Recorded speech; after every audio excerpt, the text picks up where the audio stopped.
आज मैं आपको उस महान भारतीय धरोहर के बारे में बताऊंगा। वो है भारत का काव्य ग्रंथ महाभारत। महाभारत हिंदुओं का एक प्रमुख काव्य ग्रंथ है। तो चलिए इस विषय के कुछ खास तथ्यों के बारे में जानते हैं।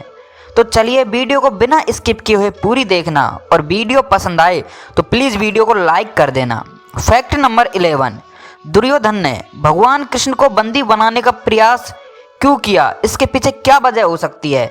तो दोस्तों, इसके पीछे की असली वजह थी कि दुर्योधन जानता था कि वास्तव में यह युद्ध कौरवों और पांडवों के बीच नहीं बल्कि कौरवों और भगवान कृष्ण के बीच था।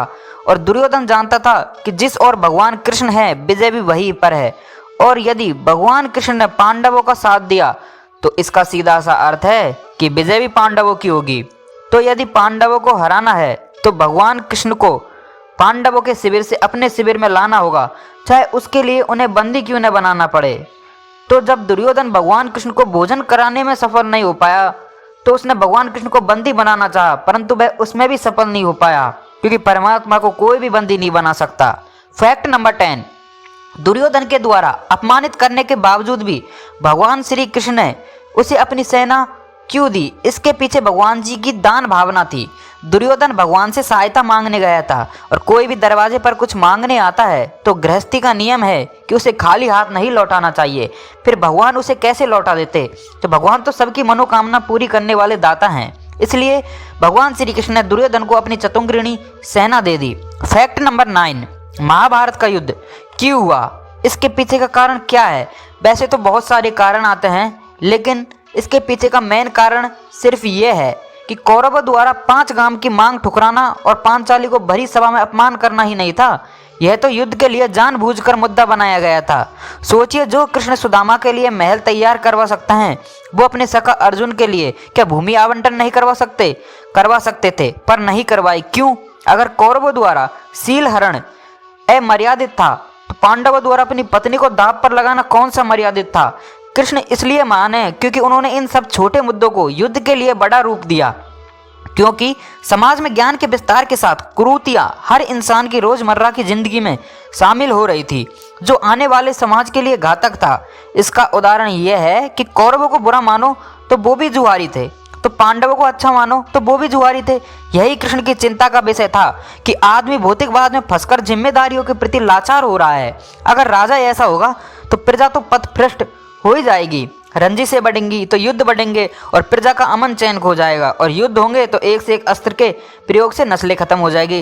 क्योंकि रामायण काल में लोग अस्त्र शस्त्र को पाने के लिए तपस्या करते थे, लेकिन महाभारत काल आते आते लोग विध्वंसक शस्त्रों को खुद बनाने लग गए। यह उनकी चिंता का सबसे बड़ा विषय था। अब सोचिए, कुरीतियों से घिरा युक्ति अगर घातक हथियार बनाए या रखे तो समाज के अमन चैन खोने का कितना बड़ा खतरा है।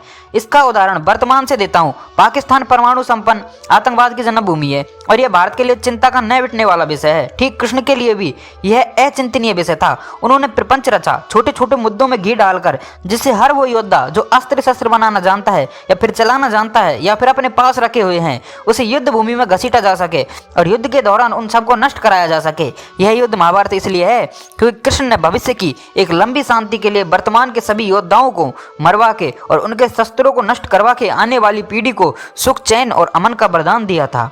फैक्ट नंबर 8, भगवान श्री कृष्ण ने अभिमन्यु को क्यों नहीं बचाया था? इसके पीछे भी काफी तथ्य सामने आते हैं कि अभिमन्यु वर्चस के अंश थे, और वर्चस चंद्रदेव का पुत्र था। जब सभी देवी देवता धर्म की स्थापना के लिए अपने अंश मृत्युलोक भेज रहे थे, तब चंद्रदेव ने मना कर दिया कि मैं अपना कोई अंश नहीं भेजूंगा, किंतु सभी देवता के समझाने पर उन्होंने मान लिया, पर एक शर्त रखी कि उनका अंश अधिक समय तक मृत्युलोक में नहीं रहेगा। और यह भी एक किस्सा है कि जब युद्ध प्रारंभ हुआ तब सभी पांडवों की ओर से लड़ने वाले योद्धा कृष्ण से आशीर्वाद लेने आए, तब कृष्ण ने सभी को विजयी भव का आशीर्वाद दिया। किंतु जब अभिमन्यु आए तब कृष्ण ने उन्हें यशस्वी भव का आशीर्वाद दिया, और ऐसा सब होते हुए द्रौपदी ने देख लिया था। तब उन्होंने पूछा कि आपने विजयी भव का आशीर्वाद क्यों नहीं दिया? तब कृष्ण ने कहा, आवश्यक यह नहीं कि आप विजय प्राप्त करें, आवश्यक यह है कि आप लड़े। काल उन्हें याद नहीं रखता जो विजय प्राप्त करते हैं या जो अजय रहते हैं, काल उन्हें याद रखता है, और ऐसे लोगों को यश काल तक कालांतर तक गाया जाता है। मैंने तुम्हारे पुत्र को यशस्वी होने का आशीर्वाद दिया है। अभिमन्यु इस ब्रह्मांड के अंत तक अमर रहेगा और उसकी यश की गाथाएं गाई जाएंगी। ऐसे में कृष्ण उसे बचाकर अपने आशीर्वाद को कैसे पूरा कर पाते थे। इसलिए सबको लगता था कृष्ण चाहते तो अभिमन्यु को बचा सकते थे, लेकिन ये तो सब भगवान की माया थी। फैक्ट नंबर 7, भगवान श्री कृष्ण ने दुर्योधन के लाख मनाने पर भी उसके यहाँ भोजन नहीं किया था। जब श्री कृष्ण पांडवों के दूत बनकर हस्तिनापुर गए आए, तब दुर्योधन ने उनको भोजन के लिए आमंत्रित किया। इसके अलावा उसने श्री कृष्ण को जल, गो, वस्त्र और सैया भी प्रस्तुत किया, लेकिन इन्होंने दुर्योधन की कोई भी वस्तु को और भोजन का आमंत्रण स्वीकार नहीं किया।